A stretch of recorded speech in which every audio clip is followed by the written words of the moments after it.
we will go deep into the realm of the unknown and question everything as we search for the truth. We will explore the possibility of countless phenomena within the ultra spectrum, and together we will learn that it is all connected. This podcast is brought to you by the Experiencer Support Association, and it is a live stream broadcast. If you have a question, send me a super chat or become a YouTube member. This podcast is brought to you by the Experiencer Support Association. Take a seat, relax, get ready, and welcome to Beyond the TinFoil Hat.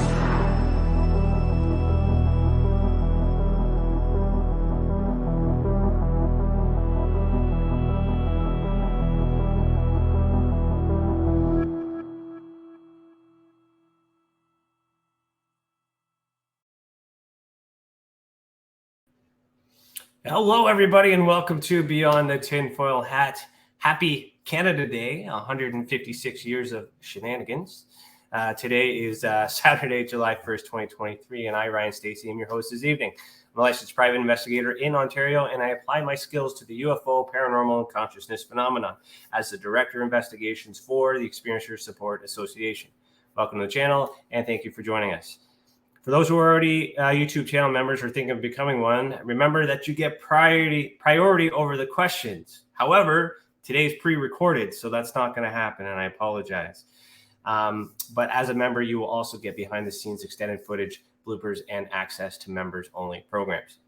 All you have to do is click the big blue button that says join, and while you are there, hit the bell so you can be notified when all members of TESA release their latest content.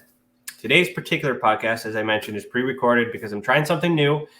I might bring back the live format, but it'll be at random times and days. So if you're cool with that, let me know in the comments. It would save me a lot of work behind the scenes and leave me more time for investigation. So, it already feels weird without having you guys here, but, we're trying it. So let me know your comments. Let me know what you think, and we'll go from there. I can't do two things at once. I need to do this and other things where I'm needed.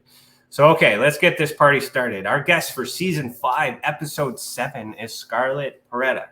As a child, Scarlet was able to see spirits, read energy, and foresee events. For many years, her abilities frightened her. She didn't understand them and feared being injured. Eventually, Scarlet came to accept them and felt a calling. The universe pulled her into the direction of helping others live the life they are destined to live. Scarlet uses her abilities to bring clarity and peace in the journeys of her clients. Over the years, she experienced how energies can interrupt manifesting and ultimately one's soul's purpose, and feels a strong responsibility to share these experiences in hopes of making the life's journey of others smooth. Being a clairaudient, the whispers she hears are life-changing, and sharing these messages from Divinity is an ability she takes seriously. Scarlet's sole purpose is to provide tools to manifest and live the life that they're meant to live, and her mission is to help take away fear so she can live a soulful life, one that is alignment with our soul purpose and push ego out the door. You can find Scarlet on Instagram at scarlets.soul.cafe, so Scarlet with an S, and on the web at scarlets-whispers.com. And I'll put the ticker up here because I'm rusty and I forgot to do that, but it's down here at the bottom and it will be in the description. All right, so Scarlet, put on your tinfoil hat. We're about to go down a rabbit hole. How you doing? Good. How are you doing? Good. That was a little, sorry about that. A little dust to rub off there. You did just fine. You did just fine. What's important is the conversation that we're about to have, yes, not the description about me. So I appreciate that. All right. Well, thank you for joining me this morning instead of this evening. It's also the first time I've done a morning podcast. I'm very, so usually I have the energy at 8:00 at night on Thursdays, but we're giving her a go. We're switching it around. Yeah, keeping it fancy. All right, so we're going to start with the icebreakers. I'm going to play a little jingle here.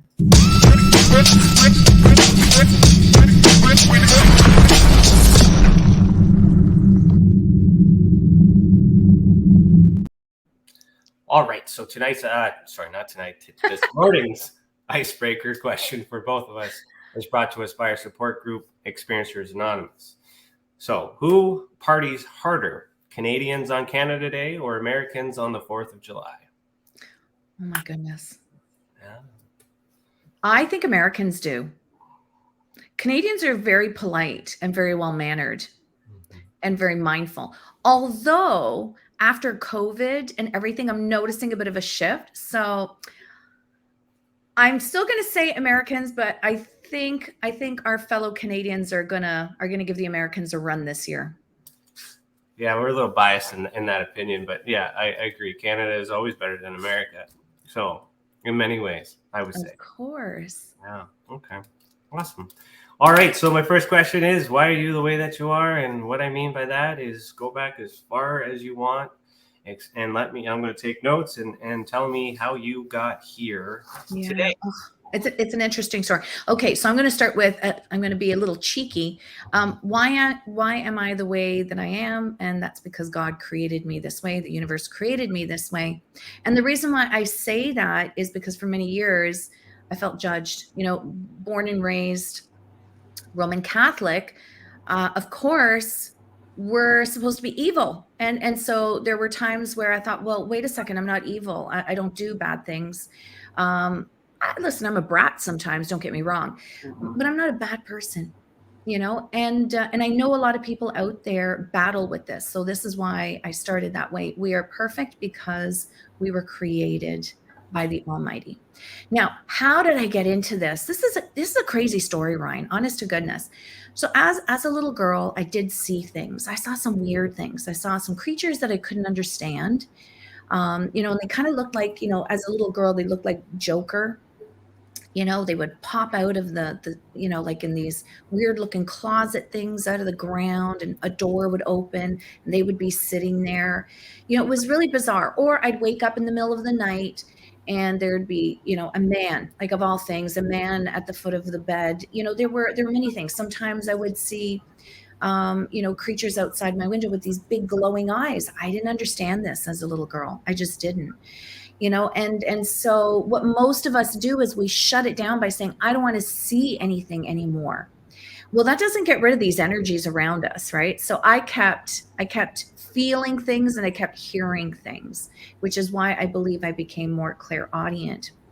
Now, the interesting thing is I had nobody to talk to about this. So, and if I did say something, it was like, oh, just stay quiet, just go to school, go to university, become a somebody, right? So that's what I did. Went to university, got my degree, started working, an executive in a company. And these things kept happening, and they kept happening to me kind of like by accident, right? So I thought at the time. It wasn't anything that I was tapping into on purpose, let's put it that way. Fast forward many, many years, and now I'm in my 40s, and I'm shopping in one of my favorite shops. It used to be a little shop out in Stouffville, Ontario.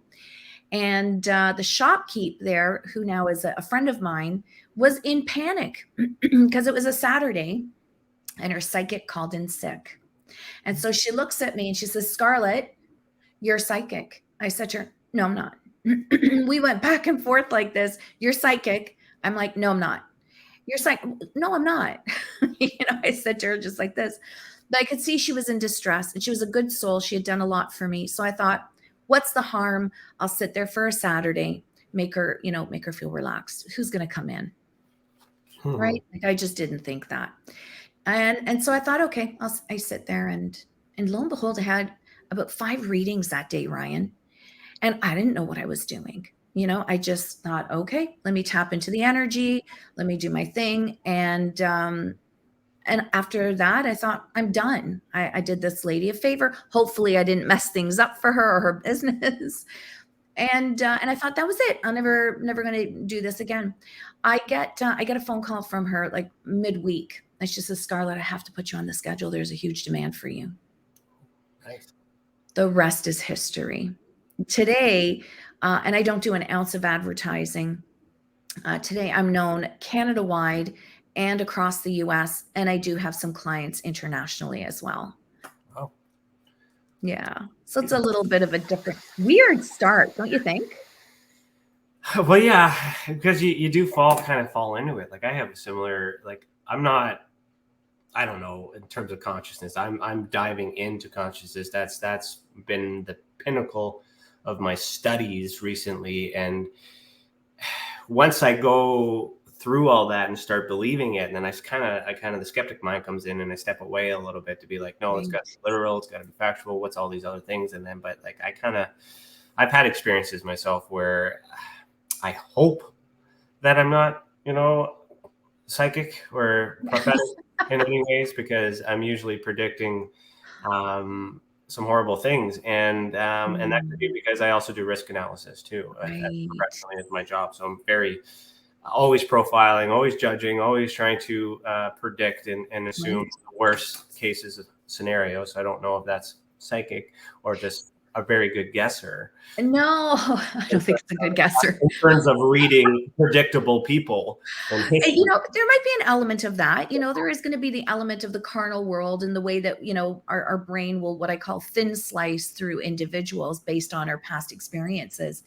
But I firmly believe that we all have an ability. Like, a lot of people will say to me, oh, you're gifted. Oh, you're, thank goodness the universe is blessed with your gift. And, I get comments like this, and I say, well, wait a second, I'm not gifted. Because if I'm gifted, that implies that I'm special, and I'm not. I'm just your average person, no different than you or anybody else. And I firmly believe that we all have these abilities. It's just, how do we bring them into the world? What are we doing with it? And what are we called to do with it? And what I found fascinating is when I first started in this industry, I thought, oh, I was going to be in this industry where everybody's like me. And what I learned instead was we all have this ability and we're called to do it a little bit differently.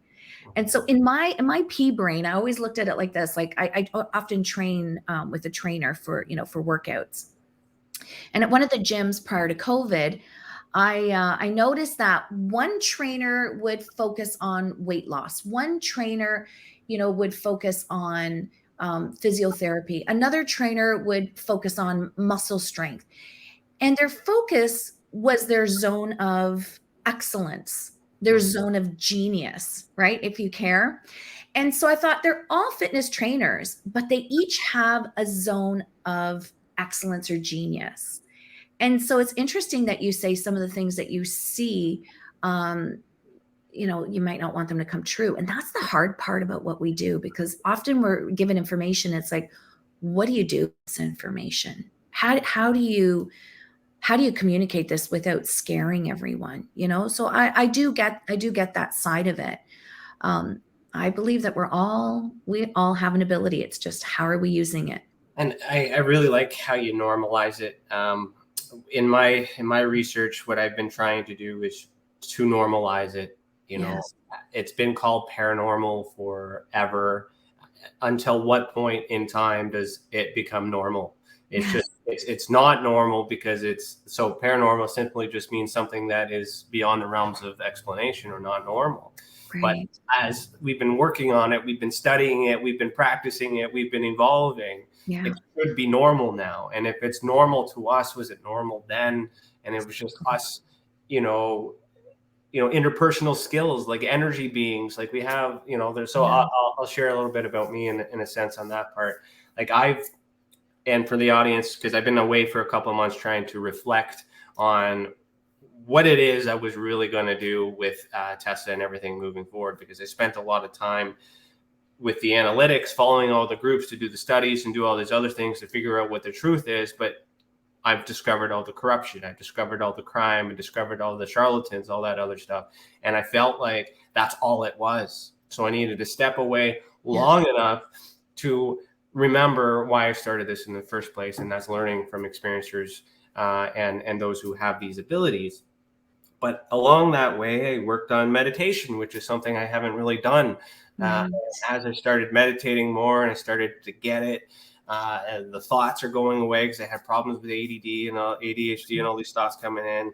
I have some PTSD from my service in the military as well. So like there's a lot of things that I had to work on a personal level. But then I started getting this feeling, and it was this feeling of knowing, but there was no fact, there was no evidence. And I challenged it. I got scared because I'm like, I can't prove this, but like, like this is weird. I just feel like, this rush of energy. So I started feeling what people would call spiritual energy, I guess, Right. or source, or Right. whatever you want to label it. But I still don't have a label for it because of that analytical brain. It's just like I don't know what this is.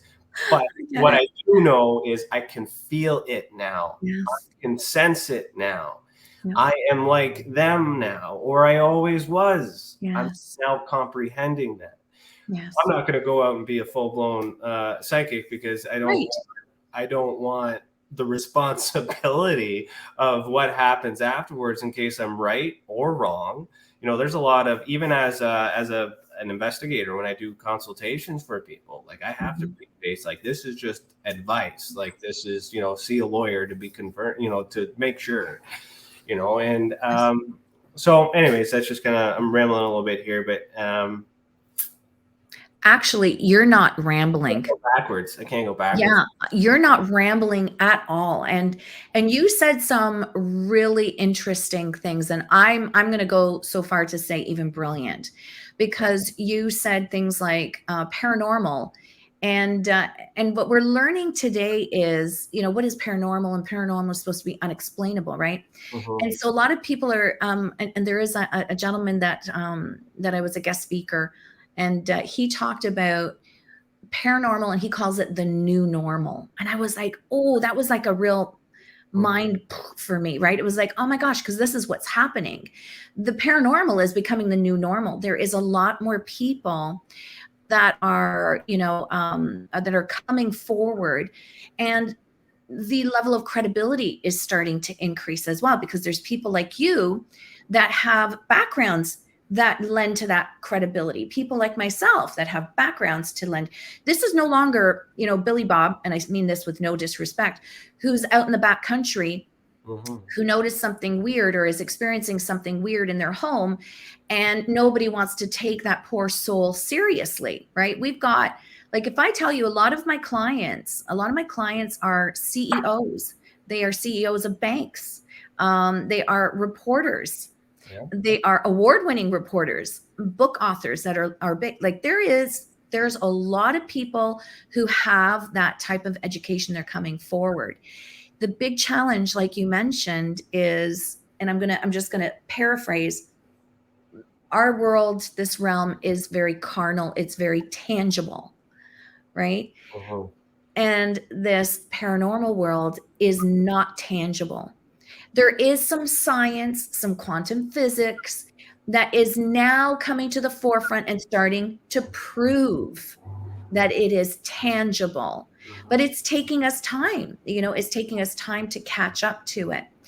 Now, you know, what you're saying too about having this moment of where everybody is negative, you Mhm. know, and you thought naively that anybody that enters this, you know, this industry, I'm going to call it, is going to be of white light. And I'm going to label it everything white light, because you're right, there is no label. What is this label? Mhm. And the label is whatever it means internally for someone. So I'm going to call it white light. That's anybody who wants to work with the source. And then there's, of course, dark light, and that's anything that is working not with the source but with the other guy downstairs, right? So that's a more sinister type of energy. And the dark energy is really getting loud right now, and a lot of my clients right now are saying to me, like, I don't know what's going on in my life. And I said, well, the darkness is getting loud because more people are finding the light and working in the light, and they don't care about anything else except for that, and they are not interested in the offers that the dark light are making. And so we have these moments where we pull back and we figure it out. And what you did was very normal, because it happened to me as well. When I first started in the industry, I encountered what I thought were white light workers, and instead they did quite the opposite. They created chaos. They created confusion. They created distractions. And I Yeah. thought, well, this is not positive. And so then you have these, I'm going to say, come to Jesus moments, right? It's like, well, what do I do? What am I supposed to do? Am I bad? Am I good? You have these moments, right? And You're through both. meditation, yeah, through this stillness that you talk about, Mhm. you hear the whispers of the truth. You feel the whispers of the heart. And that's what you did. Very normal, actually. No, and I made a couple notes on things as you were going there, and I remember you saying you weren't too familiar with the UFO phenomenon, Right. and we don't need to really.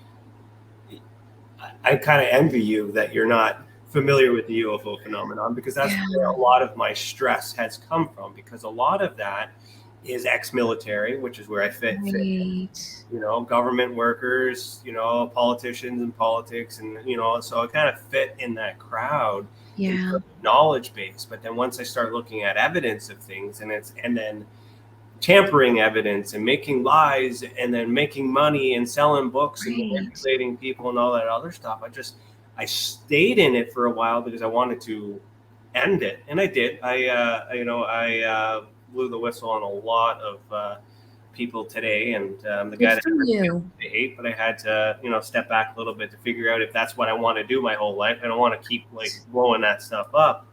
Right. But when it's normal, like, it gets abused. And what I've noticed is this ufology, and I've used it myself, is some form of coping.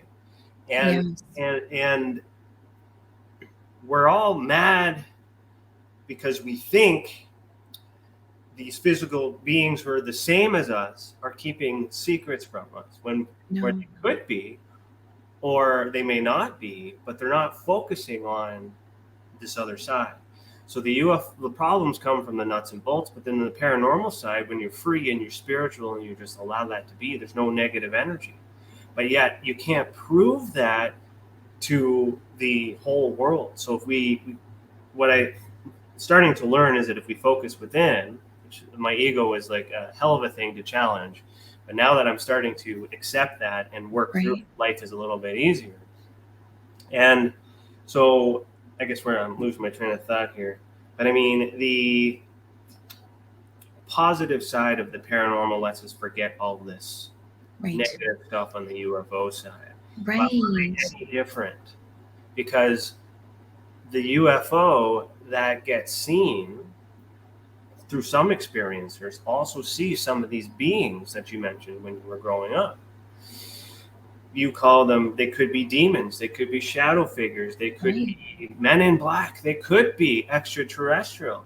These are just labels that get applied to it. Correct. And they could belong to these unidentified objects, but most of them could be military, which we don't know, and it makes sense that there's some military ones, but the ones that actually exist in this metaphysical world, which I call the ultra spectrum. Right. It takes people with this consciousness mind to go there, to learn and to see it. But you can't prove it. But what are we trying to prove? Prove to the whole world, or prove to ourselves, or just being? So now that we're there, what do you do with this ability now that you have it? Because your purpose, because like you said, everybody has it, and everyone has a different focus. Right. And I just been with a whole bunch of people that probably have the ability to, but they're not using it. And I didn't have it until I let it go and started developing it. Now I'm there. So I don't have a focus yet, but what's your focus?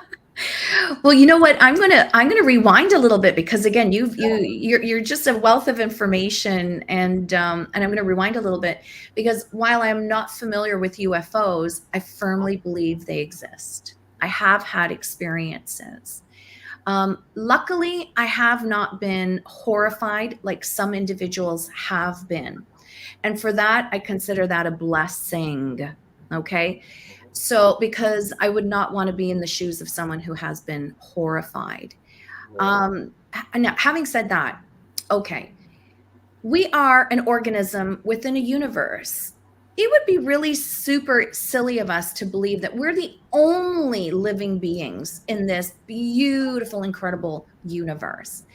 So for that, I firmly believe that there is others out there. Now, what would leaders do if we knew that? If we were empowered that way, right? And so I'm not talking about leaders that walk with the light. I'm talking about leaders that walk with the dark. So how would this universe look if we had a whole bunch of white light workers that were sure-footed and confident in what we do? Oh, the world would look very different. And we would give those dark light leaders nothing to do. So they want to distract us as much as they can, right? They want to create this confusion that you talk of. They want to give you these smokes and mirrors that you talk of. So what do we do? What do we do? What do we do? We focus on the light. We focus on the good. And how do we even know that? And then I'm going to answer your two questions. So how do we do that? And what is it that I focus on? I focus on what it is that we were placed here to do. What is our soul's purpose? How do we know what our soul's purpose is? Well, I'm going to give everybody, I hope, a little bit of an exercise that hopefully would, will be of support in that. And that's my wish for your audience and for yourself and anyone else that this encounters. So picture the soul, and the soul has a GPS system. I used to say compass, Ryan. That just kind of dates me, So I'm gonna go and do the GPS.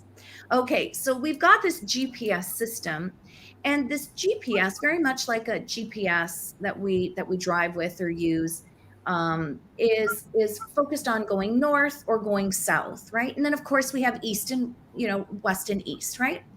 So very much like that, we've got a there I go again. See, I'm old, man. Okay, so the GPS will have a compass that moves us toward what I call a bubble of emotions that I label grace. Okay. And in that bubble of emotions that I label grace, in there is calm, peace, harmony, self-confidence, self-empowerment, happiness, joy, right? All of those good feeling emotions. Okay. That's one. The other bubble I call fear, and all of these emotions that are associated with fear. So sadness, lack of confidence, sometimes depression, anxiety, anything that feels yuck. When we feel hurt, that we don't trust the universe, we don't trust things. That's that bubble of yuck that I call fear, because fear is a God-given gift, right? All of our emotions are. So why do we experience certain things? But you see, with fear, there's such gray area around fear. We're given fear so that, I live up north in Ontario. And so if I go for a hike and I come across a bear, well, that bear looks so cute, Ryan. It's fluffy. It's cute. I want to go hug him. Well, I've been instilled with fear, right? To say, well, if I go and hug this incredibly strong, crazy being that I don't know enough about, there's a good chance I might not survive that, right? Yeah. Here in Ontario, we've got the 400. Well, if I want to cross, the 400, especially in Barrie where it gets busy, and I'm not going to cross it. Yeah. I'm not going to cross it because fear is going to tell me there's a good chance you're not going to survive. So it stops us. That's the intention of fear. But you see that these dark light workers love to play in the gray area because fear is not necessarily tangible. None of these emotions are tangible, right? And so they use that and they feed off of that. And that fear then grows. It grows into, it grows into apprehension. It grows into lack of confidence. It grows. Okay. So now let me get back on track here. So we've got this soul GPS. We've got these two bubbles, grace and fear. So if we're sitting in fear, what do? We've got to move ourselves back into that grace state, right? So we have to sit there and think, okay, well, why am I here? What got me here? And first of all, whatever I'm feeling, is it true? And what action must I take in order to feel better? And that is that soul searching that we do in order to move the GPS in the direction of where our soul is supposed to go. Mhm. So in other words, if something doesn't feel good, don't do it. And I'm not talking about, like these instant gratification types of things, because we know that instant gratification is not from the white light. We're talking about things that take work, in order for us to have that feeling of content and calm and be in that state of grace. Mhm. Now, what are your thoughts? Well, I have many. I wrote a lot down. I can see you're scribbling away. Did Well, I answer? So my job, and if I forgot one thing, go ahead. Go ahead. my job, my purpose is to give people peace and clarity and move fear, the wrong kind of fear, kick that to the curb, kick ego to the curb, because we don't need ego. We don't need fear. We just need to be in a state of trust. Interesting. I had fear about dropping the ego. I get that. But Doesn't once want I, to let go. by stepping away and realizing, that, well, here's the thing is also as considered like a starving artist. If I was like trying to, like, I'm not trying to be famous. I'm not trying to make money, but I want to make sure I'm moving in a direction that is needed, but in an area that is being avoided. Right. And I was trying to fill that void. And every time I get to a point where I think the whole world is going to get to know what I've done, because I think it's going to help as many people as possible, it gets stolen from me. Of course. Someone else publishes it and someone else gets famous off of it. So I was just thinking, and all that tension with me was just like, well, but do I really want that? That's not what I wanted. I didn't want to be famous. And it took a lot for me to be like, you know what? At least my message is getting out there. So someone else better, and more qualified in different ways was able to do that. So I sat back and I started to be like, okay, I'm going to do this. I'm going to put it out there, and whoever uses it is going to use it because it needs to be out there. And to figure that out, it's painful. It's painful. But now that I figured it out, so much is gone. So much. And don't you feel lighter? Oh yeah. I'm lost though, because I'm outside of my. You're not. Zone. Well, I'm outside my comfort zone. These are patterns that I haven't yet, calculated. Where I'm trusting more in faith and things and guidance. Like I'm in uncharted territory. I get it. Because you're so used to functioning in the logic. You're so used to functioning in that tangible place, right? So you're not lost. You feel a little bit lost. I feel uncomfortable because these are feelings and emotions I haven't felt in a long time. You're in uncharted territory, right? Yeah. And so back to the distraction part, and I get into that whole like what's on the internet and all that other stuff could be a distraction. It also could be real, so we have to balance it. We don't want to dismiss it, but if there is a need to suppress this positive energy, so there's less of them and more of them, then there would have to be some sort of a knowing, meaning they would have to know that if this happens, something else might happen that's counterintuitive to their goal, their end game. Or it's just doing it because they can, or they know that we're not powerful and they just do it because we don't have anything. And I kind of feel like it's the latter, in the sense that if there's more of us, then there'll be less of them. And in terms of the evolution of paranormal and the studies, they obviously knew it existed back in the day with the MK Ultra and all that other stuff. And local to where we are, the Waypoint Mental Health Center used to be, was heavily involved in MK Ultra. That's just here in Ontario. So it's close to home. But they knew that it was possible. That's why they studied it, and then they stopped talking about it. And that doesn't mean they stopped doing it. Right. And now we're starting to be more awoke. We're more aware. We are. And we're not buying it anymore. And once we get more of the positive, then there should be less of the negative. But the risk analysis is, if they know that, they're going to try and regain lost, like the pandemic. If the pandemic was orchestrated. Indeed. Exactly. Indeed. Yeah. That would be a very good strategy to eliminate the abundance of positive energy to refill so the fear bubble. So, you know, right? So now that it's over, did it work? Did we actually, because a lot of us really didn't buy it. I'm not saying it didn't happen. For those of YouTube, don't shut me down. I agree with you. I agree with you. I'm not saying it. Yeah. What if? Right. Yeah. What are your thoughts on that? That's interesting. Again, oh my gosh, you're giving me lots to think about. Off the cuff. Oh, listen.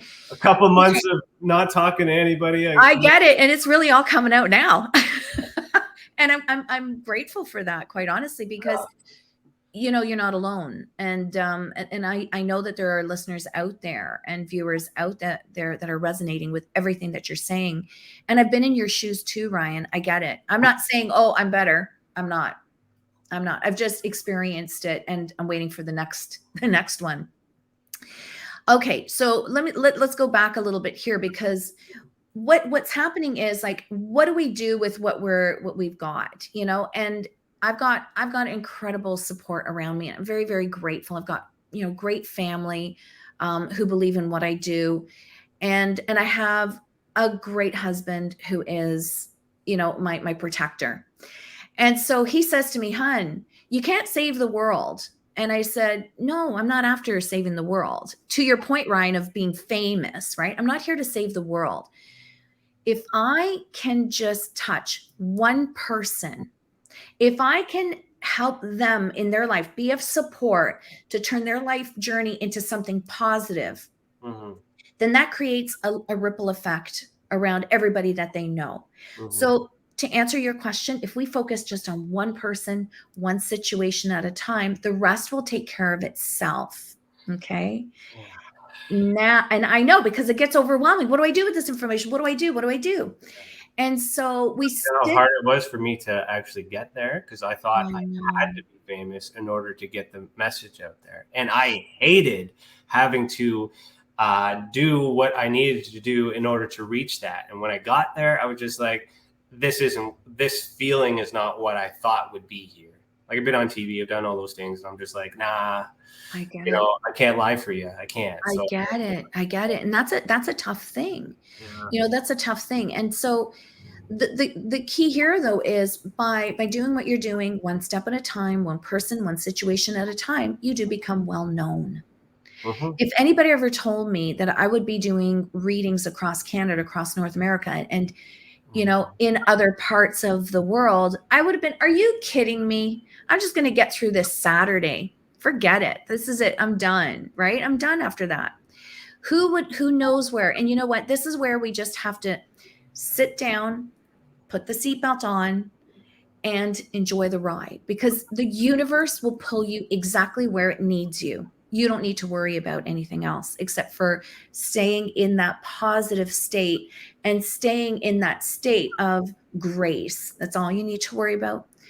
The interesting thing is, there is a perception that white light workers are not powerful, right? That dark light is more powerful. Well, let me ask you something, because I'm going to give us something to think about.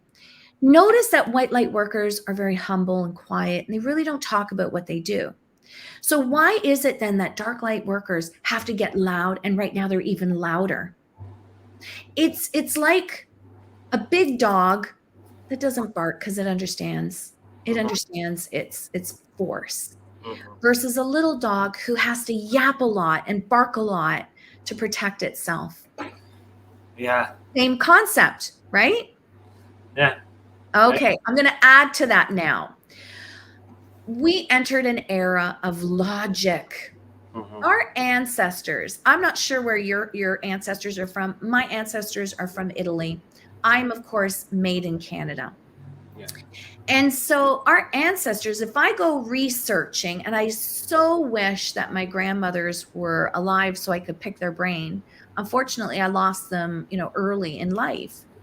They would have shared with me, they would have imparted with me wisdom of techniques that they would have used to combat certain things, right? They would have given me what they call prayers to combat certain energies.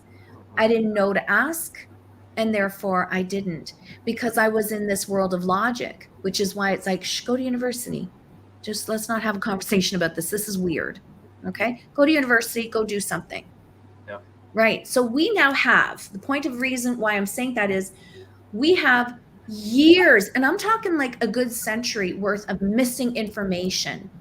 Now along comes Ryan, starts this incredible organization and has no history. You're creating it from scratch. You're learning experiences, you're creating information from scratch. So what do we do?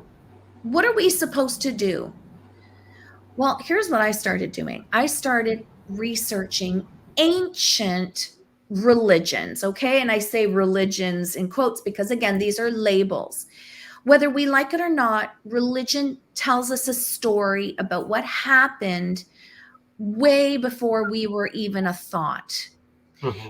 And so I started researching, the different religions, how they handle negative energies. And one that resonates well with me because of my upbringing, obviously it's most familiar to me, is Roman Catholic. I'm not saying that that's the end all and be all. Okay. I don't want anybody, because there is so much more out there, and we're just learning specks of information.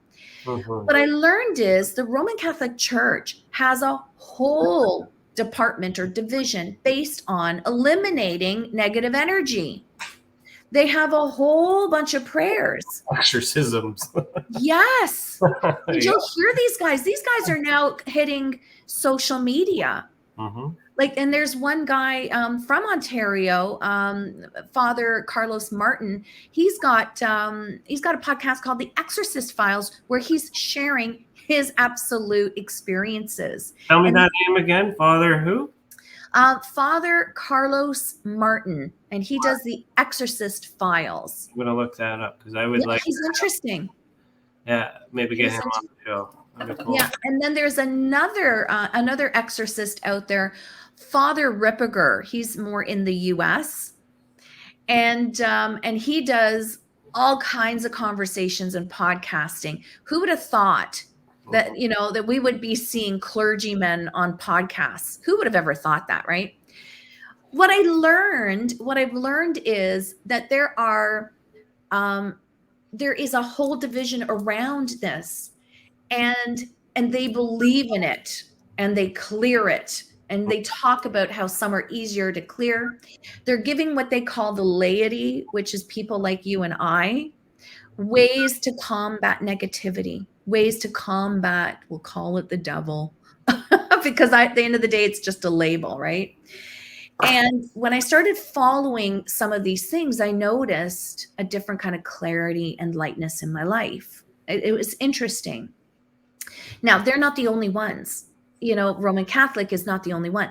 There are different religions out there. And so I've got friends that are Muslims that do exorcisms as well. Did you know that? I did not know that. No, I didn't know that. They have all... Yeah, to do. Yeah. Right, because we know as some of these religions have been labeled as good or bad, or as don't, oh my gosh, they're the terrorist community and so on, right? So, but when I learned how beautiful some of these stories are, and some of the traditions that they do are, I didn't know this. It is their duty and obligation that if they see one of theirs in need, to scoop that person in and help them. I didn't know that until that person is standing on their feet. It is their duty and obligation. I was like, wow. That's amazing. Wow. And then we can go even into some of our Asian communities. And you want to talk aliens? Have you ever seen some of their meridian opening techniques? It reminds me of an alien mechanic fixing this alien body. It's incredible, because we've got this machine. It's a biochemical machine, but how do we fix it? Nobody teaches us. Nobody's talked to us about it. But yet if you go into these Asian communities, oh, that's a stagnation in the blah, blah, blah meridian. All you got to do is tap over here 36 times or whatever, 3 times a day. And that'll clear. And guess what? They're right, because I've tried it. So bizarre. EFT. So, what's that? EFT, I think. Emotional EFT is another one. They're touching on certain, meridians. Like, so if we start going back and researching some of these more ancient communities, we start filling in this gap instead of doing what we do and trying to do it alone and without proper information. I do know of paranormal investigators that went in with great intention and came out injured. Yeah. Okay. Well, we'll pause right here, but we're going to continue after a message from our professional partners. If you are listening to the audio only replay, head over to youtube.com/Experiential Support Association to see the video that goes with this audio. That includes the after chat where I'm going to share some TESA updates all by my lonesome and talk about some current investigations I'm working on. But today I'm just going to ramble by myself because I don't have a live audience. So we'll see how that goes. Hopefully it won't be too long. And remember, you're listening to Beyond the Tinfoil Hat, a podcast by the Experiential Support Association, and we will be right back in about 4.5 minutes.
Have you ever wondered, or maybe just thought to yourself, if there were others just like you?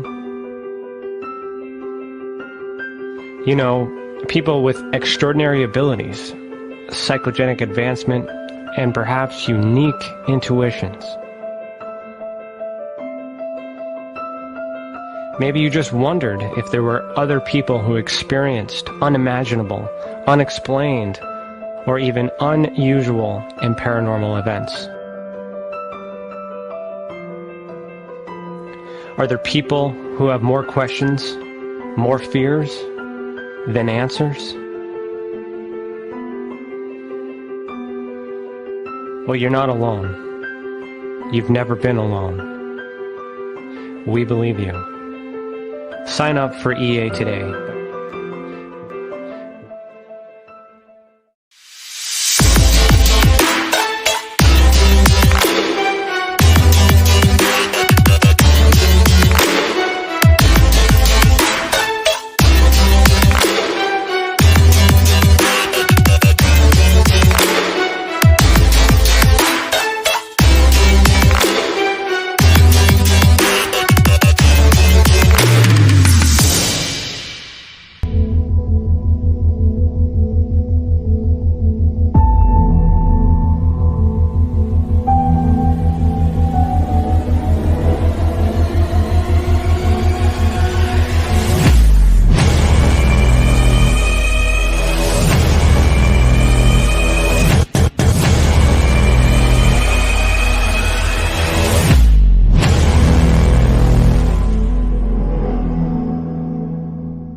business. It's your property.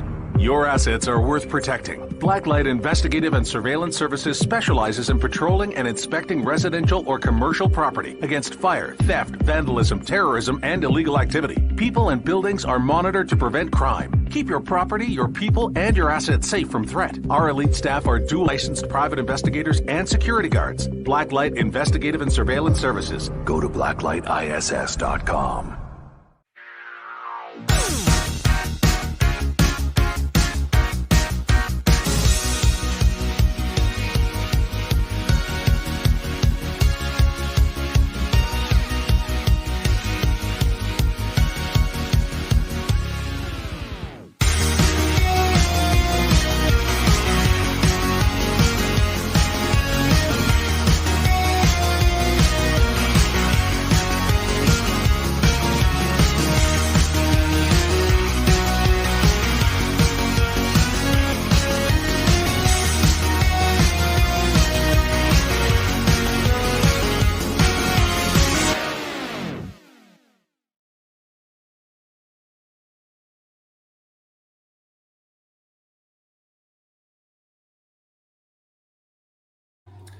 All right, welcome back. You are listening to Beyond the Tinfoil Hat. Have you ever experienced an unexplained event involving the paranormal, UFOs, extraterrestrial, dog band, or any other paracryptid?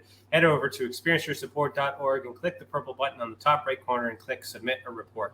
The more reports we get, the more we will understand this phenomenon and how it affects our people. That the others who have already reported be that example that proves we are making a difference. And if it wasn't for these reports, we would not be able to do what we do. And for that, we thank you. All right. I'm so glad I have a script. I would have forgot all these things. It helps. So the dive back, I wrote down my questions before we went to break, but I just wanted to kind of, because you asked, you didn't know what my background was, and I just thought maybe I'd explore a little bit more.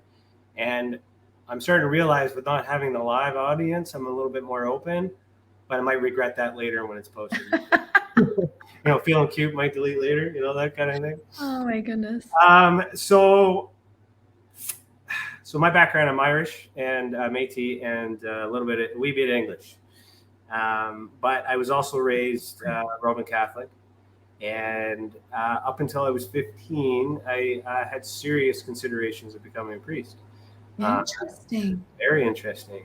But then I took the book, and so I'm a Freemason now, but so we call it the Volume of the Sacred Law, but the same King James Version Bible. And so took that, and I took it literally and started reading it and trying to comprehend and understand.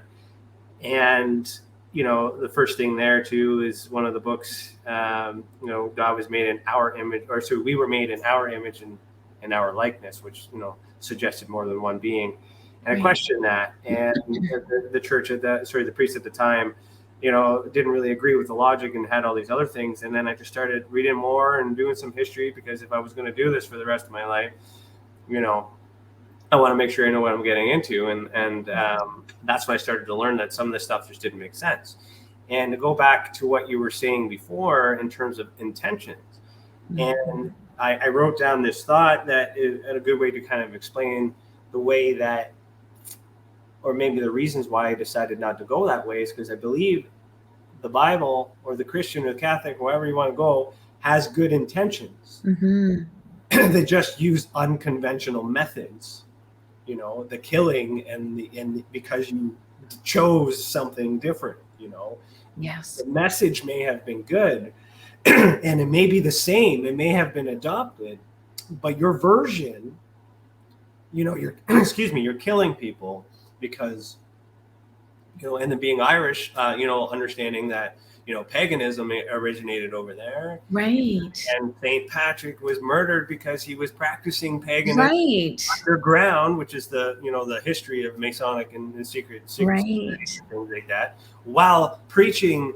the Catholic stuff or the Christian stuff. I guess it would have been Catholic then. So in order to preserve the country. Yes. And when it was discovered that he was also practicing in secret what he truly believed, he was killed. And we celebrate that on all these holidays. Right. So I am Christian root. I still am. And I understand more about religions, on what's been adopted and what's been carried on. And I'm going to kind of throw a wrench in there because you mentioned, No, you're Satan. Not throwing a wrench. Actually, I'm glad you're saying this. Yeah, you mentioned Satan a couple of times in here. And I've learned in my studies that the guy on the ground versus the guy in the sky in all religions, I don't want to say all, but majority before Catholicism. Right. The guy in the ground was the good guy. The guy in the sky was the bad guy. But in Christianity, Catholic, the guy in the sky is the good guy. Right. The guy in the ground's the bad guy. Right. I'm not saying I worship Satan, but I mean, you want to give that, some thought on the possibility that he absolutely. And I'm so glad that you're mentioning this, because like I said, I'm not advocating for one or the other, or religion or no religion. I'm not advocating for any of that. I'm simply saying, explore the history, because there's a lot of hidden information in there. At the end of the day, we need to make decisions, because if you remember, I stated, being Roman Catholic, I would be considered evil, right? For what I do and the things that I see. But how can I be evil if I'm doing good with it and if I'm a good person? And so there's a lot to be said about perspective. And we got to remember, this is a story that's being written. In other words, this is someone's perspective on what's going on.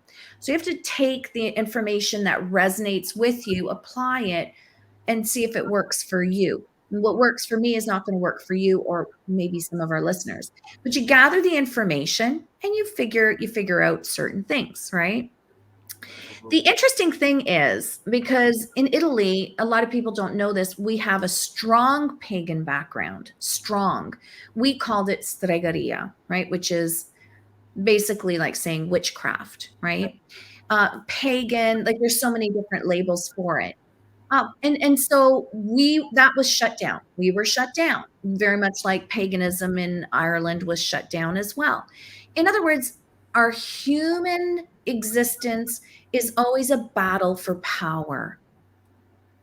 And we've got to take all of that and push it to the side, because it's the power struggle that is what I call dark light. That's not positive, because someone who is attempting to be better than someone else, that's not anything positive in my experience.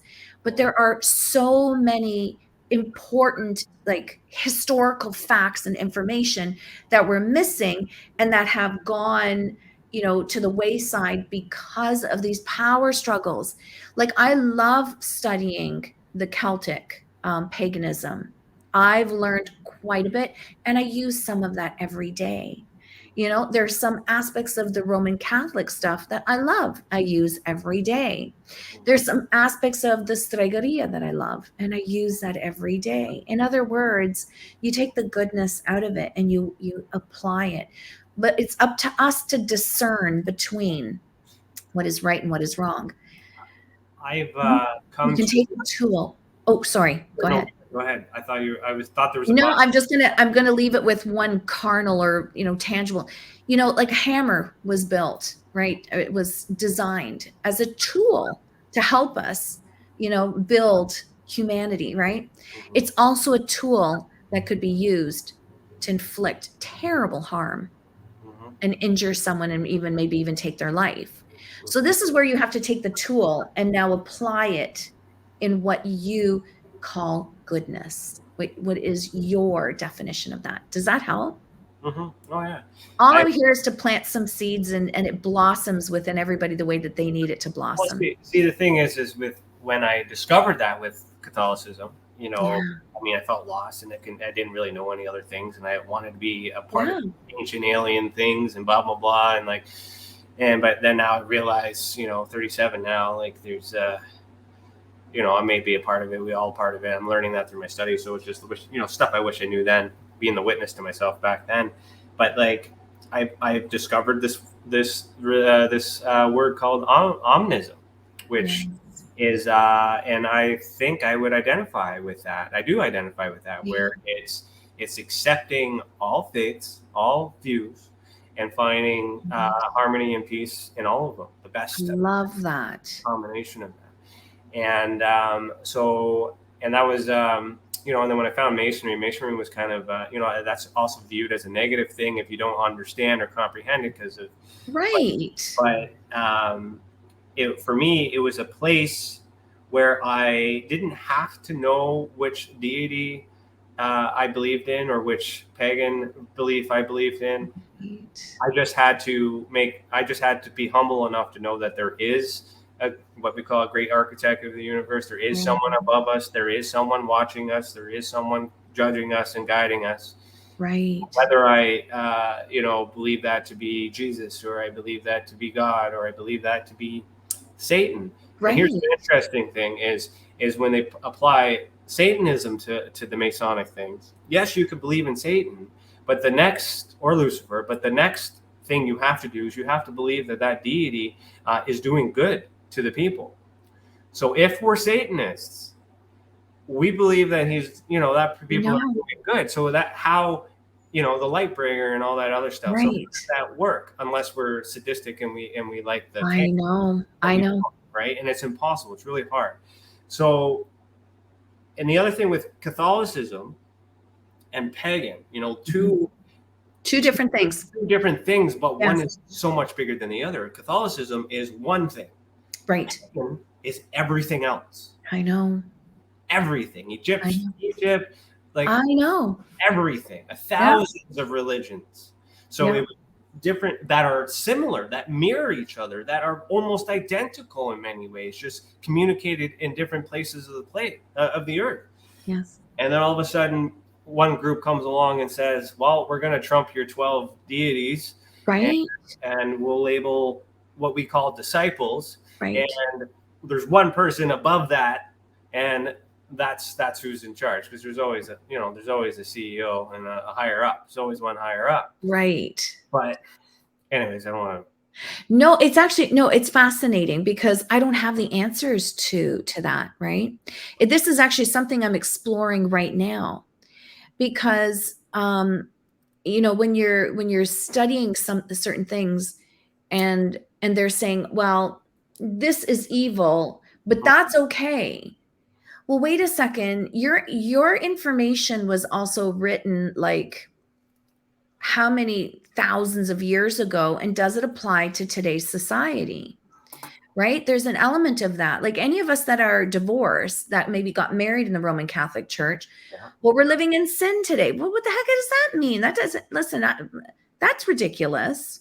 So there are some things that we have to discern. We have to make our own decisions. The key here is to pay close attention to the energy. This is where we can get carried away, right? And say, well, what is good? Well, there is no good. If we look at the animal kingdom, do we say that the shark is evil because it eats, everything else in underwater? Is that then evil? Is a vulture evil? So it is, everything is needed for a perfect ecosystem. Everything is needed. What we need to do is find what works in alignment with who we are, what we represent, and what our soul has been placed here to do. Wow. And this is why I say use that GPS or compass, if you're old like me, and discern what feels right. We're not talking about instant gratification. What places you in that state of grace, right? In those emotions of grace, and what places you in those emotions of fear. That's how we discern. Are we doing the right thing for ourselves? My dad, love him to pieces. He's got incredible wisdom. And so he says, in this world, there are so many things out there. You have people talking about government conspiracies and this and that. And, they're poisoning our food. They're poisoning our air. Oh my gosh, one can go insane, literally insane thinking about it. And you know what my dad says? He goes, just take care of your own little bubble. Just take care of your own little bubble. Don't worry about the rest of the noise that's going on.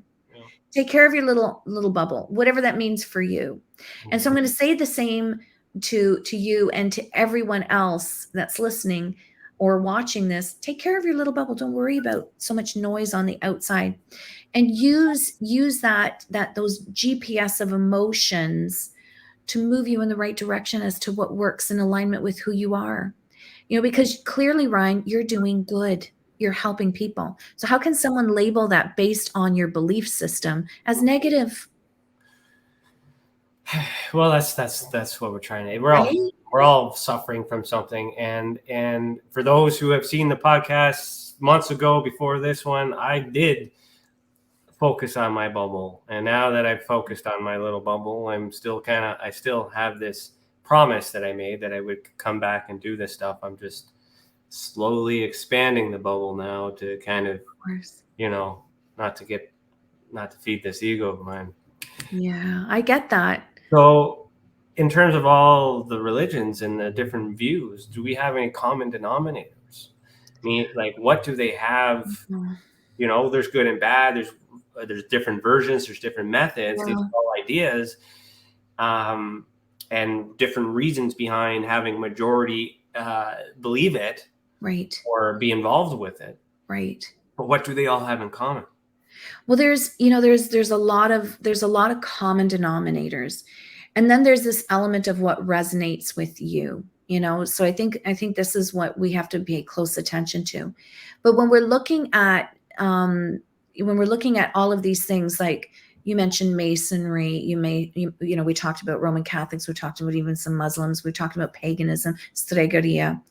The common denominator is to do good, right? To help ourselves and help each other. That's the common denominator. The other common denominator is being able to discern between good and not good. Some people call it good and evil, white and dark. Everybody has that concept of, white and dark. There is always, I guess it's called duality. There's always duality. There's duality in the individual things that we do, right? The thing here is, though, and I'm gonna turn it into something tangible. I run a business where I'm a business coach. And so I always share with people that when you want to excel in life, you need to find the 5 people that are, that resonate with you. Like, you either admire them for what they've accomplished and you want to be like them, or they are supporters in helping you grow, and you would do the same for them. And so in my personal experience in business, I always had a couple of people that I looked up to. And there was one in particular, and I worked with him for a couple of years, and I really, really appreciated what he did in the business. And when I studied what he did, when I watched what he did, there were things that I liked about what he did. And there were things that I did not like. I knew I will never apply that in my business. And then there were things that I thought, okay, that's interesting. I don't like how he delivers it.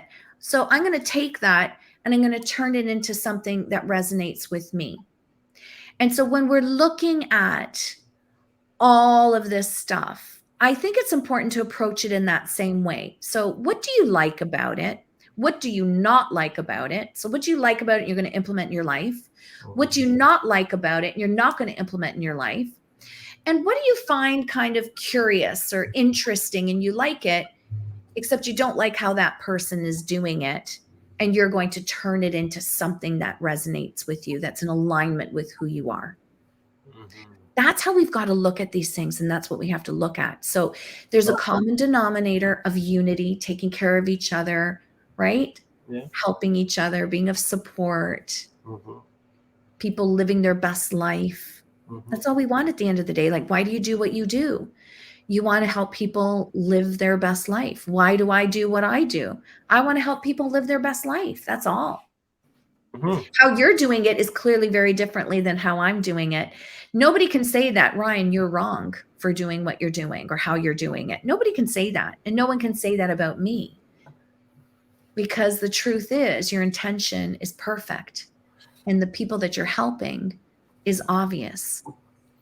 The New Age, I guess, in terms of Roman Catholic, is Christ consciousness, which, is more so the realization that the focus was within, where the temple, the Temple of Solomon is like internal, like it's, and I understood that. I read about it. I heard about it. I didn't feel it. But then I start meditating and now I get it. I'm like, oh, well, so that's the point. Right. The whole time. Now that I finally get it and I finally understand it, there's a goddamn zoo out there. It is. And so it's like, okay, well, how do I allow them to be the way that they want to be? I get it. And yet try to show a different way without making money off of it, without taking advantage of it, without, leading them into danger, or because it could be inaccurate. Yeah. So that's, we're what are they called? Light workers. We're soldiers of light, and in terms of things. Right. I want to play devil's advocate on that thought process. What happens if the people enjoy the killing and the pillaging? I know, there's so much that was necessary. Yeah. It's interesting because some people will view them as possessed. Some other people will view them as, Some people will view them as mentally ill, right? And some others might say, oh, that's an important part of the ecosystem, right? Depending on where you're sitting. And so, and it also depends on who that individual has affected. Because if someone like that has come into my family and taken someone that I love, I'm going to look at that individual as negative, right? So that's a tough one. One thing I want to say though about all of it is this, because is it good? Is it bad? Is it evil? It depends on the intention, right? It really depends on the intention. And the other factor is free will. Like, one of the common denominators in any energy work is we cannot invade someone's privacy, and we cannot force them to view something the way, like, we cannot interfere with free will. Those are the real two, cosmic laws out there. Like, you will never see me in a grocery store going, oh, excuse me, ma'am, there's a man walking with you, and he says he's your grandfather. I would never do that, because I was not invited into her privacy, right? And that defies the laws of the universe. And if then I try to use some of these paganism methods, whether it be Celtic, Italian, it's irrelevant. If I sit there and I try to make you do something, like, often people will come to me and say, oh, I want a spell that will make them love me. Well, you cannot do that. That interferes with free will. And now you're opening up dimensions and portals and doors that you should not be opening, that you absolutely should not be opening. So as long as you're focusing on, some of these prayers and these spells, or whatever we want to label them, to heighten and protect your energy, you're doing fine. You're doing fine. The other thing too is when we talk about someone who is perceived as negative or bad or evil or possessed, to me, I'm fine. Go do your thing. Just don't disturb me. Yeah. In other words, if I'm living on a street and there is some guy who's known to be a little bit crazy, I'll say that even tongue in cheek, because what is normal, right? So he's crazy. Do I go knocking on his door going, hey, hi, how you doing?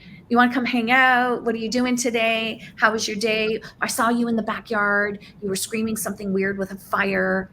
No, I don't do that. I steer right away from him, and I'm not going to disturb him. I'm going to leave him alone to exist. And in any energy work that I do, I don't banish anything, because that's not my job. Like, that's not my place to do that. You said that there might be a CEO of the universe. And if there is, that's their job, not mine. My job is to say, excuse me, this is my circle and you're not welcome in here. In other words, I'm responsible for the energy that I bring into this space that we call Earth, or whatever. In our case, you and I, Ryan, that we call Ontario. I'm responsible for this information, this energy that I bring into the space. I am equally responsible for the energy that I invite into my space. And to just further add a tangible, we all know that pigs like to wrestle in the mud, right? If I attempt to go wrestle a pig in the pig's pig pen, I'm going to lose, because I'm not a pig and I don't know that, and I don't understand how to wrestle in the pig pen. So I'll lose. So why do I want to even go knock on that door? I'm just going to leave it alone. This is what works for me. Staying on this path works for me. And I'm going to surround myself with people that are like me. Period. There's no right or wrong, in my opinion. We shouldn't be, labeling. But, yeah. And to add to, to go back to what I was saying earlier, and to kind of round it off with here, when I was, feeling all this negative energy and becoming negative and feeling, not being able to escape. And I had to literally hit the cancel button in order to have peace. To reassess. Yeah. And then now that I've worked through that, I've let all that stuff go, and I'm starting to feel more of this positive energy, I can sense that negative energy so much more. Right. Or I allow it. So I'm able to do the whole shield thing. Like, no, right? Exactly. Like, Exactly. doing that. And to be so, you know, it just, I understand the people that I've been working with all along now. And we're all lost in a sense, trying to get answers because there's this absence of God. God existed at some point perhaps, but now gone. And now we're just trying to figure out what was taught and interpret all that. But what did I hear this the other day? All who wander, I'm learning now, all who wander are not lost. Are not lost. And No. to add to that, I would say all who wander are free. Yes. And I understand it now. I do what I got to do for society, and now I'm kind of focusing on what feels good. Right. The problem is I don't know where that's going to take me. This is the starting point, coming back. That's the fun part of the ride. Pre-recorded, try to see how it goes. We'll see where it goes from here. That's the fun part. Yeah, feels good. And I like what you said too. You now know the difference between, what is, and I hate these labels, so forgive me, what is white light and what is dark light, right? And now I know the difference of dark light, and I don't sit there and try to banish it. I just say, go away. You're not welcome in my space. And I'm not going to go knocking on your door either, right? And it's important. And the sad thing too, Ryan, is this. In my personal experience, as you've actually touched on a couple of times, I've learned that there are people that are genuine in their intention that want to do good. There's also people that are genuine in their intention of manipulating and wanting to do harm. Yeah. And then we gotta discern. They want to do harm because they're trying to get good in their life. Hurt people. Exactly. There's some therapy that's missing too. Totally. That needs to be done. Totally. Yeah. And I got to share an immature giggle. And I got to share an immature giggle with you. My sister and I, we were talking a lot about, some of these priests and clergy that I mentioned earlier. And we're like, geez, because we went to a Roman Catholic school, obviously, right? And I thought to myself, I hated religion. I hated it. They were teaching me stuff that I just didn't care about. It didn't make sense to me, and I didn't believe in it. But if they taught me about this stuff about exorcisms and how to, I would have paid closer attention in school and religion class instead of shove it out the window and cast it as, I don't believe in this stuff. We just had a bit of an immature giggle. I think the future eventually is, with the way that things are going, maybe it'll be something that we'll see in our lifetime, maybe not. I believe that it'll end up being one belief system. We will all discern through it eventually. There'll be one belief system and maybe even one culture. Ooh, that's kind of, don't hate me, those people out there. Don't hate me for saying that. You're getting into that one world order thing, that the Masons apparently are trying to do. But right? But on that concept, one world, no borders, everything's fair, everything's equal. The concept, the intention is good. Wouldn't it be? But what methods are going to be taken to achieve that? And that's what we're worried about. I know. I'd be curious to hear, what your listeners and viewers think about that question, because that's a question that I don't have the experience, to even comment on. I'd be so curious to see what others, think about that, because that's just something that we're all here wondering about, Okay. All right. So we have a few minutes left. I'm going to bring up your thank website you. here. Tell me about your website, what's on there, what people can find. The link to this is on the banner, and it will be in the description later. On here, you'll find, some information, and this is how you can reach me. You can either message me or you can book me online. And it doesn't matter where in the world you are, you can book me through the system here. And there's also a contact. I'm open to, having conversations with people. So I would be glad to have conversations. Cool. And then also guidance and readings, clarity readings. Yes. Yeah. Here in these readings, I'm channeling, in a guidance reading, I'm channeling your soul guides and your, I do a lot of that work. In clarity, it's a combination of your soul guides and loved ones on the other side. And then there's another reading that I do where we're strictly speaking to your loved ones on the other side and anybody else that wants to talk to you. I see that you are a blogger. We are looking for people that want to write or perhaps duplicate content. So maybe I would be delighted. Another time. And gift card. What's that about? You get a gift card, or you can use gift cards? Oh, yes. If someone wants to do a gift, they can easily book on here. Okay. Awesome. You can also find her on Instagram, which I think that's the right Instagram, right? Yes, correct. And then you do have a LinkedIn too that shows a bunch of other. Correct. There's some free resources on there as well, and it'll connect you also to my YouTube channel, which is still a work in progress.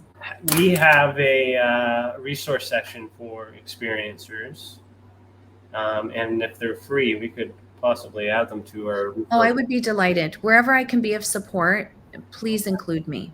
Okay, well, we're going to definitely be in touch. I do not have time to do the after chat because it is 9:30, 11 o'clock now on a Saturday, and the house is up, and there's a problems afoot that I have to solve. So I'm not going to do the other. It's okay. Just birds are out of the cage. I got to go get the birds. Oh, geez, So I gotta go help with that. So I'm not gonna do the after chat. So I will just do the closer.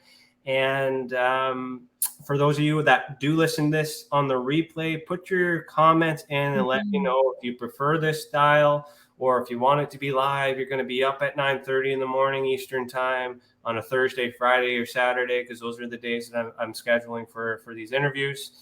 And I'll answer the comments if we can and go from there. And Scarlet, thank you so much for your knowledge and your time and working through this transition with me. I love it. Thank you, Ryan, for inviting me. I love what you're doing.